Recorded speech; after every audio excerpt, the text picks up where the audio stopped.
Meu nome é Sheila Vasquez Leandro Argolo, gerente executiva de produção da ADASA, responsável pela produção do NTO do Rio, de Minas e do Nordeste. Durante a faculdade, no último ano da faculdade, eu conheci a doutora Trude Dimetz. Ela cuidava do PAN da 13 de maio, Fui fazer o estágio lá, Ela gostou do meu trabalho e tudo. E aí eu comecei a trabalhar no Sérgio Franco, que já era um objetivo para mim, Melhor laboratório do Rio de Janeiro, E aí eu falei assim, não, já encontrei meu caminho na vida, vamos dizer assim. Minha gerente na época, Marisa, eu acho que ela percebeu essa habilidade que eu tenho, de conversar, de influenciar, as pessoas.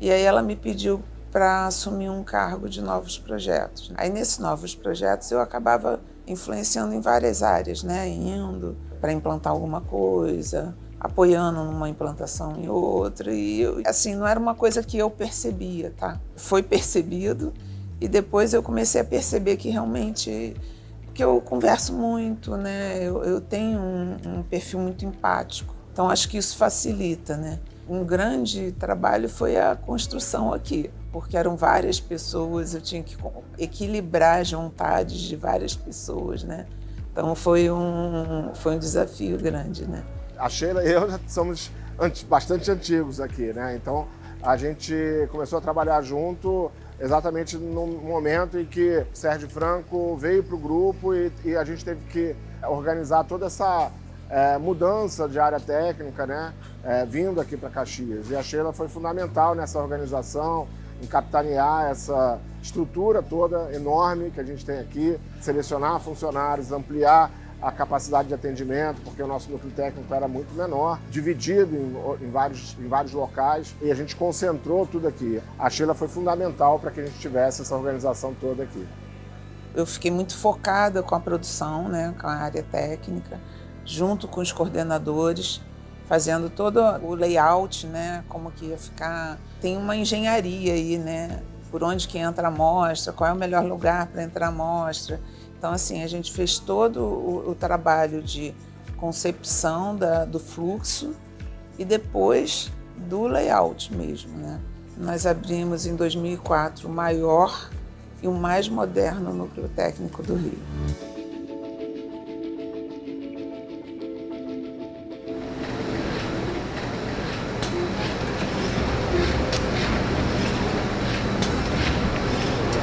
Durante a pandemia de Covid, a DASA, como empresa, ajudou no desenvolvimento e nas pesquisas de algumas dessas vacinas. O financiamento da pesquisa, na realização de testes, que são necessários nos estudos dessas vacinas que hoje estão aqui no Rio de Janeiro, no Brasil, quando a gente ainda tinha aqueles estudos de fase 3 e os centros de pesquisa aqui no Brasil. Em março, quando começou tudo, por conta das pessoas terem risco aumentado para o Covid, a gente teve que liberar as pessoas para ficarem em casa. A DASA foi pioneira no desenvolvimento do teste para detecção do vírus por PCR e logo a gente começou a processar esse teste em São Paulo, Só que a coisa só crescia, E já não estava dando conta. Existia assim, uma demanda de muita rapidez nesse teste, Os hospitais, os médicos, muita angústia, para saber se era, se não era. Me chamaram para dizer assim, Sheila, a gente precisa botar uma área de Covid no Rio. A gente já tinha uma área que, na verdade, estava destinada a outro setor. A gente pegou essa área e começamos a pensar como é que a gente vai fazer, eu e o William, que é o gestor da área de biologia molecular. Sim, esse desafio chegou para a gente aqui no início de 2020, com o desafio de tentar implantar o teste de Covid aqui no Rio de Janeiro.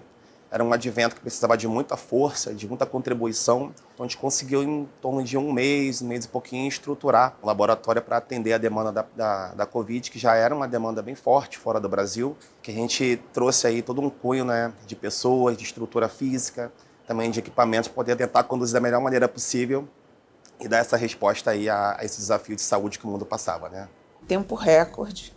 A gente colocou essa área funcionando e aí vieram as máquinas, validação e tudo para a gente começar a operar e começar a processar no Rio, né? A DASA foi a primeira empresa a desenvolver os testes moleculares para diagnóstico do SARS-CoV-2, né? Então o PCR para a Covid, nós fomos a primeira empresa. Rapidamente, junto com o sistema público, a gente já estava oferecendo também no sistema privado.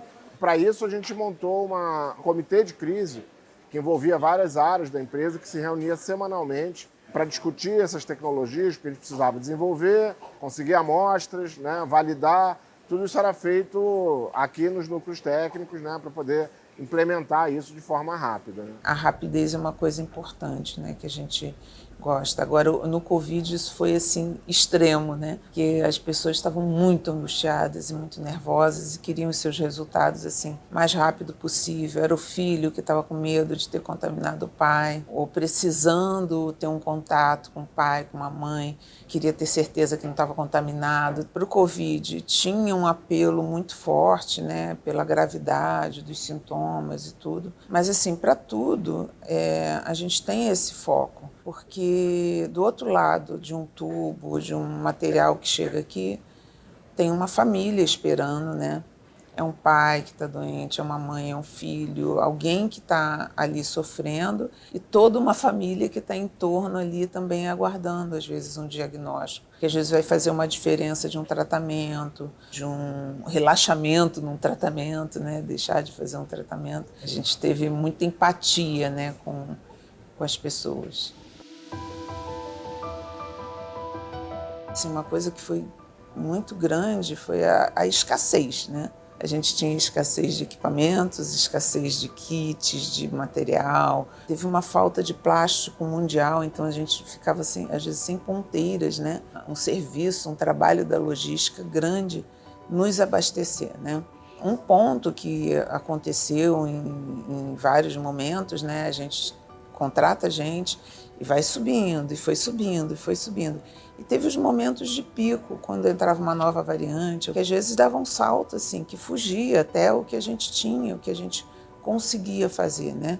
Eventualmente contrata mais pessoas, ou puxa pessoas de outros setores, né? Para contratar uma pessoa, você leva umas 3 semanas, né? Então, muitas vezes a gente tinha que puxar de outros setores para apoiar lá e conseguir dar conta, né? Um específico, né, que foi em janeiro de 2022, que foi uma nova variante também entrando. Eu estava de férias, de repente, eu olhando os dados, eu fui vendo o negócio dobrando, triplicando. E assim, foi em dias, né? 300 exames numa sexta-feira para 1.000 na segunda. E na quarta-feira já tinha estourado qualquer capacidade de máquinas, de pessoas, completamente já numa fase que estava mais tranquila, né? De novo, a gente correu, puxou pessoas de outros setores, porque foi muito rápido. Essa entrada dessa variante e a subida foi muito rápida, muito rápida. A gente teve esses desafios, além do desenvolvimento, de todo o início. A cada variante a gente tinha algum pico, alguma emoção para tratar. Como eu já era da biologia molecular, eu participei da parte de implementação do exame propriamente dito, né? Lá no começo com o William. Então, eu participei toda da parte de validação e do treinamento da equipe de voluntários que vieram para o início dos exames aqui. A gente teve algumas fases, mas a primeira fase do Covid, como a gente não sabia como ia ser, foram de voluntários de outros setores que se dispuseram a participar do desafio do Covid, do exame. Então, foram pessoas que vieram de outros setores que não tinham experiência com biologia molecular. E aí foi todo um treinamento, assim, aprendizado deles, até da gente, porque a gente também não sabia como é que seria a pandemia em si. Então, eu participei mais dessa parte de receber e treinar eles junto com o William. Sou a primeira, né, voluntária daqui da Biomal, do Covid. Eu era da online, né, que é a bioquímica, e teve essa oportunidade de ser voluntária daqui da Biomal, então eu aceitei, né, vim para cá para poder ter novos desafios, né, na minha carreira. As pessoas se ofereceram para trabalhar, né? Várias pessoas, né? Então, assim, a gente começou, se não me engano, foram com 4 pessoas. Depois a gente foi ampliando à medida que o volume foi aumentando, aí a gente foi pedindo mais voluntários, né? E as pessoas se voluntariaram e treinaram, foram treinadas e tudo, trabalharam assim com desprendimento, né? Se colocaram nesse risco, vamos dizer assim, né? Apesar de todo o cuidado de biossegurança que a gente tem, mas assim, de certa forma era uma coisa assim nova, diferente, que a pessoa entrava assim com certo medo, né? Então assim, foi uma coisa assim muito bonita. A gente tinha que trazer as informações, então as informações técnicas do que estava acontecendo no mundo. Então eu como infectologista, né, tinha essa responsabilidade, assim como outros infectologistas da empresa, né, de trazer o nosso know-how técnico, tentar obter as informações do que estava acontecendo nos outros países e trazer para dentro desse comitê que envolvia várias especialidades, né, e a direção, para que a gente pudesse desenhar as estratégias que a gente ia ter nas semanas seguintes, nos meses seguintes. Foi um período muito estressante, em que a gente trabalhou bastante, né, era um desafio, porque era tudo novo. Então a gente estava aprendendo enquanto a coisa estava acontecendo. Que era incerto o que estava acontecendo, então a gente partiu do nada mesmo, né? De validar o exame, treinar a equipe, colocar o exame para ser executado. E a gente não tinha dimensão de como seria a pandemia, né? Quanto que seria, qual era o desafio. Então, com certeza foi o meu maior desafio profissional. O maior desafio dessa época era entender, né, que dimensão essa pandemia estava tomando, né? A gente entendia que poderia ser uma coisa temporária, uma coisa, né, que conseguisse ser conduzida aí de uma forma um pouco mais primária, mas a gente conseguiu evoluir com desafios ainda maiores, né? A gente chegou a fazer um laboratório de cerca de 8 a 10 mil exames dia. Então o maior desafio era tentar entender o que essa pandemia estava dando de resposta para a gente e a partir daí a gente conseguir ter estrutura física necessária, ter equipamentos também, que era um desafio maior para a gente também na aquisição de equipamentos, que era uma coisa que o mundo estava buscando ao mesmo tempo. Os insumos para a gente eram uma necessidade, uma realidade também quase que diária, a gente controlar afinco ali cada tipo de consumo, qualquer tipo de necessidade até a longo prazo para poder manter a estrutura de pé, né? E sem contar que as pessoas foram importantes também, não só nesse começo, mas na manutenção também desse processo. Foi muito importante a gente ter voluntários da própria equipe trabalhando, voluntários de outras áreas também contribuíram bastante, e isso foi basicamente um conjunto, né, de desafios que a gente conseguiu estar superando ao longo desse tempo e a gente conseguiu ter êxito aí no cumprimento da demanda. E o desafio foi só crescente, né? Porque cada vez mais o volume aumentava e a gente precisou adicionar outras tecnologias, outras metodologias para poder dar conta desse volume crescente, né?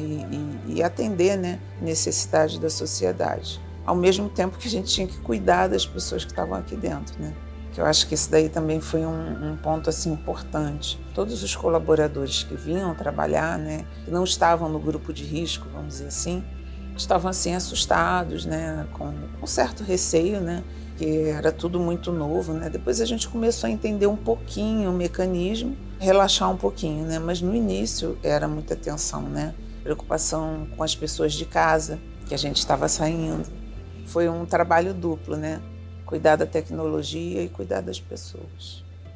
Na época, no começo, eu sentia medo, né, não por mim também, mas do que eu poderia também levar, né, daqui para fora, para minha família. Meu maior medo tinha relação com os meus familiares, né? Porque mal ou bem minha família toda estava em casa. Só eu estava saindo. Então,